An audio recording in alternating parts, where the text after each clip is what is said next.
Sahabat, seorang ahli ibadah dikisahkan telah beribadah kepada Allah selama 100 tahun di dalam tempat ibadahnya yang sunyi. Hari-harinya hanya dipenuhi sholat, zikir, dan munajat kepada Allah. Tapi ternyata, setan tidak pernah lelah menggoda manusia.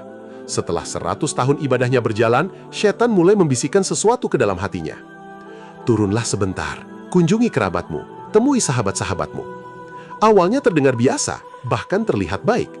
Akhirnya, ahli ibadah itu pun turun dari tempat ibadahnya dan masuk ke kota. Di sana, seorang sahabatnya sangat senang melihat dirinya datang. Ia memintanya tinggal bersama di rumahnya, bahkan bersumpah atas nama Allah agar ia menemaninya.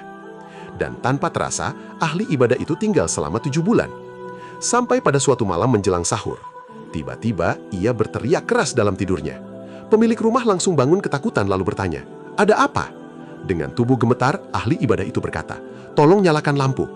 Setelah lampu menyala, ia berkata dengan suara penuh ketakutan, "Aku baru saja bermimpi melihat seorang pemuda yang wajahnya sangat tampan dan pakaiannya sangat bersih." Lalu pemuda itu berkata, "Aku adalah utusan Allah. Kesalahan apa yang engkau lihat dari Allah dan Rasul-Nya, sampai engkau meninggalkan ibadah kepadanya? Kembalilah ke tempat ibadahmu sebelum engkau mati." Kalimat itu menghantam hatinya. Malam itu juga, ia langsung pergi meninggalkan rumah tersebut.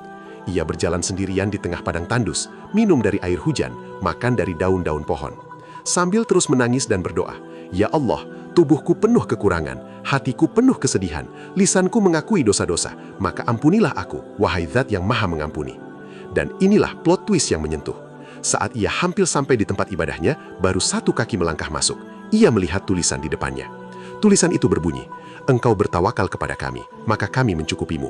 Engkau memilih kami, maka kami memilihmu. Engkau kembali kepada kami, maka kami menerimamu. Engkau meninggalkan dosa, maka kami mengampunimu dan merahmatimu. Dan engkau berharap kepada kami, maka kami memberimu." Masya Allah. Kadang yang membuat kita jauh dari Allah bukan dosa besar, tapi rasa aman dari dosa kecil yang terus dibiarkan. Kisah ini mengajar